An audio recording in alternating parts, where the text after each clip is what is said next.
Okay, so the key thing for me obviously is it's set up. Starting off with that left hand first. It almost feel like your left shoulder, left arm is just nice and high to start with, okay? You want your right shoulder to be coming underneath. After all, your right hand is beneath your left hand, okay? So that shoulder has to be dropped down. And when we do that, it just helps the shoulders and the hip kind of get in that tilted position and just feel a lot higher with this side, okay? So the club's kind of a bit more in front there. Yeah. This logo, your Rife logo on your glove is going to be more visible, which will help square the club. If the ball starts curving to the right in the air, check that left-hand grip and your right-hand grip. But generally, your left-hand grip will kind of be on top and your right-hand grip will generally follow. So if we can get that. Now, in terms of the swing, if we actually look at these two swings here now, okay, very good on the backswing now as you go back there. Now, as you start coming down, look where your backswing is, or your downswing, so on the left-hand side is coming through that right shoulder. That again now is coming down nicely through your right sort of elbow, which is really good. At this position here now, we can see the club is kind of coming down through there.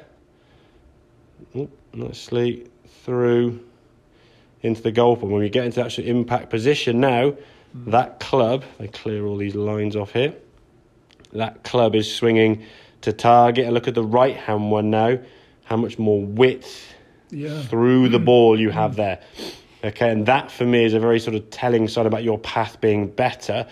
The fact your arms are swinging from here to there. We're not trying to stretch your arms out, but if the arms swing in a better direction, then you will stay more exactly. Effective. If we swing out to in and you try and stretch your arms, all you do is you go, and probably an unmentionable because you just end up throwing your arms out this way.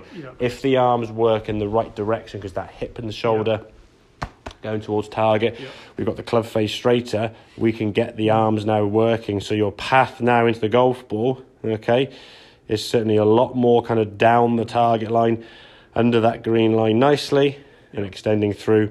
Again, these weren't big swings. Again, we can see the ball now flying down the screen, but even they weren't big swings. They're going almost 100 yards with no effort at all. So if you start putting a little bit of speed to that, again, that speed will come, I think, with practice. Once you feel more comfortable. If you ever want to use that impact bag there, you're more than welcome to come up to that. Again, put it on the wall if needs be, and just try and feel like you're swinging the bag there now, just almost going outside the bag and doing that, or try and twisting the bag in your way, an anti-clockwise manner. It will just encourage that movement a lot more towards the direction we're looking for. Again, like I said, we don't want to necessarily see you hit big draws. That's not going to be in your makeup, okay? A ball going massively right to left is going to just confuse you half the time. You'll be going, well, how far right do I have to aim? Doesn't seem right. But if we can minimise how much left to right is, and again as well, almost to some extent eliminate the unmentionables. If your club's coming from here now, hitting an unmentionable is going to be a pretty awkward movement. It's only when your club goes out here, well, it's kind of a given. So getting that path better, getting that set up for me, though, is key. And I think it's almost a question of do that routine so you can't not do it. You get used to it. And again, I always say to people, have a golf club in your hand every day.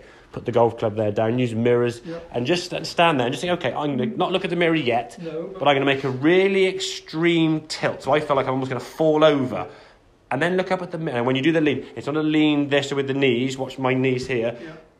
I'm doing that with the top half. And make a really extreme, actually think, and then look in the mirror and think, how do I actually look there now? And you'd be surprised how daft you don't look. Because in your head, you're like, I'm falling over here. And then you look at it on the screen, you're like, well, actually, because if you went as far as you felt you were, I mean, even there now, it feels really, really strange, isn't it, okay? And I'll take a photograph of that in a second and when we come back up the video.